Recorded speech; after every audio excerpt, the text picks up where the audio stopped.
Bonjour frères et sœurs et merci de votre fidélité. Ce peuple m'honore des lèvres, mais son cœur est loin de moi.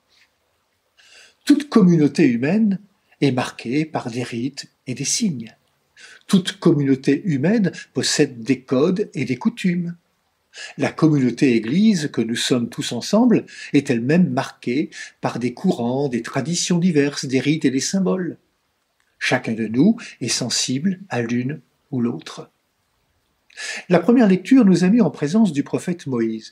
Moïse disait au peuple, « Maintenant Israël, écoute les décrets et les ordonnances que je vous enseigne pour que vous les mettiez en pratique. » Quand Moïse parle au peuple, il ne parle pas en son propre nom. Il se fait le porte-parole de Dieu. Ainsi, il communique au peuple la parole de Dieu. Et que fait Dieu par la bouche de Moïse?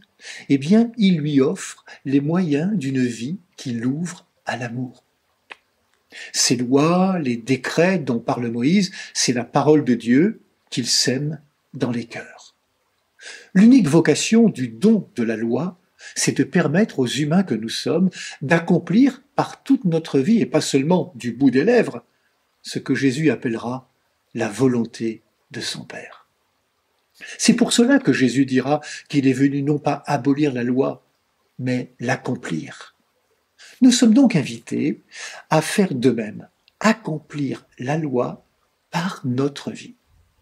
Par son attitude, son comportement, Jésus dévoile le projet d'amour de son Père. Ce qui compte pour Jésus, c'est l'homme. C'est l'homme dans ce qu'il a de plus intime, c'est l'homme dans toute sa vérité. Si Jésus a pris naissance dans notre humanité, c'est parce que cette humanité a du prix aux yeux de Dieu. Jésus est l'amour incarné et cet amour englobe la loi et les décrets confiés jadis à son peuple par son prophète Moïse. Il n'y a donc pas d'autre loi et commandement que celui de l'amour. Ce qui compte pour Jésus, et on le voit quand on le suit à travers les évangiles, ce n'est pas la surface des choses et des êtres, c'est la profondeur, c'est la vérité. La Bible parle du cœur, notre théologie parle de l'âme. Dans le langage courant, quand on veut parler de quelqu'un de bien, on parle de sa grandeur d'âme. On dit aussi un homme, une femme de cœur. Ainsi, Jésus souligne la responsabilité de l'homme et invite chacun à découvrir ce qui motive ses actes, ce qu'il a dans le cœur. Souvenons-nous de cette parole de Jésus que nous rapporte saint Jean. « Mes bien-aimés, aimons-nous les uns les autres, puisque l'amour vient de Dieu.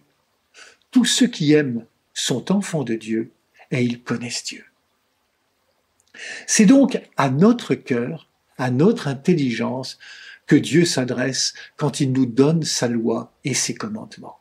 Ce peuple m'honore des lèvres, mais son cœur est loin de moi. Nous aussi, nous pouvons tomber dans le piège des pharisiens, qui est de se laisser enfermer dans le rite en oubliant pourquoi il est fait. Et ce que le Seigneur attend de nous, c'est non pas que nous pratiquions des rites, mais c'est qu'en pratiquant ces rites, nous apprenions à aimer comme lui. Et nous apprendrons à aimer en nous attachant non pas au rite, mais bien sûr à la personne du Christ. À force d'habitude, les rites peuvent devenir des protections qui empêchent les vraies questions. On peut s'organiser une vie confortable et ne plus se laisser interpeller par l'audace du Christ et de son évangile. Une pratique, un rite, ne doit pas être évalué pour lui-même, mais à partir de l'esprit qui l'anime. Nous voilà donc invités à passer d'un comportement religieux qui, extérieurement, peut être parfait, à la foi, qui est une relation de confiance avec le Seigneur. Nous en avons une parfaite illustration dans une des paraboles de Jésus. Je pense à la parabole du jeune homme riche dans l'évangile de Matthieu. Souvenez-vous, le jeune homme dit à Jésus, qui lui avait rappelé les commandements, « Ces commandements, je les ai observés. Que me manque-t-il encore ?» Jésus lui dit, « Si tu veux être parfait, va, vends ce que tu possèdes, donne-le aux pauvres, et tu auras un trésor dans le ciel, puis viens, suis-moi. » Ainsi, la vraie pureté du cœur.